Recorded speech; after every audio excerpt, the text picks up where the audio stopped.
आज बौद्ध दर्शन की चर्चा करने के लिए हम लोग यहाँ पर प्रस्तुत हैं। इससे पूर्व हमने भारतीय दर्शन की जो सामान्य वैशिष्ट्य है और भारतीय दर्शन के संदर्भ में जो सामान्य चर्चाएं हैं उन सबको हमने देख लिया था।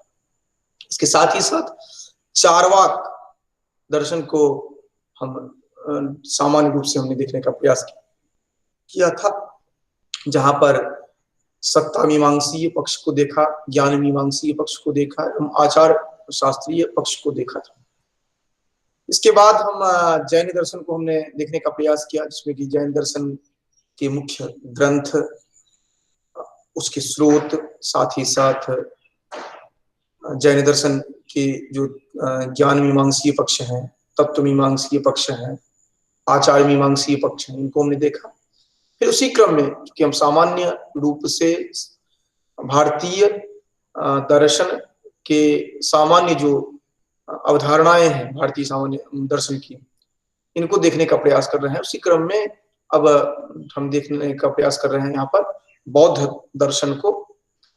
बौद्ध दर्शन के संदर्भ में जब भी आप चर्चा करते हैं तो कुछ महत्वपूर्ण बिंदु आपको ध्यान में रखना होता है, जो उसके टर्मिनोलॉजी कहते हैं, अर्थात टेक्निकल टर्म्स जो हैं, ये ध्यान रखना होता है, जिसके आधार पर आप चर्चा कर पाते हैं, जो कि वस्तुतः बौद्ध दर्शन किस तरह का रहा, कैसा रहा। ऐतिहासिक पक्ष को आप अच्छी तरह जानते हैं बौद्ध दर्शन के संदर्भ में, जो कि सिद्धार्थ का जन्म एक राजकुल में होता है। उसके बाद वह देखते हैं जो कि संसार में बहुत प्रकार के कष्ट हैं, इससे वो व्यथित होते हैं, और केवल व्यथित नहीं होते हैं, वह सबको इससे दूर करने का भी प्रयास करते हैं। इसके लिए फिर वो आगे बढ़ते हैं, अपने राजसीय सुख को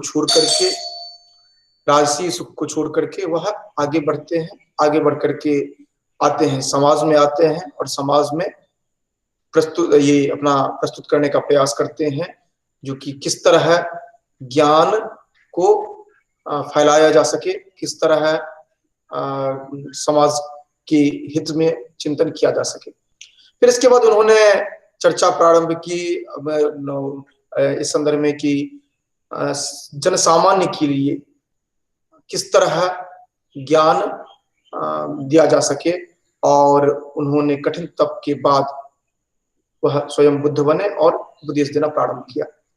वही कालांतर में आकर के हम देखते हैं जो कि बौद्ध दर्शन के रूप में हमारे समक्ष उपस्थित प्रस्तुत होता है।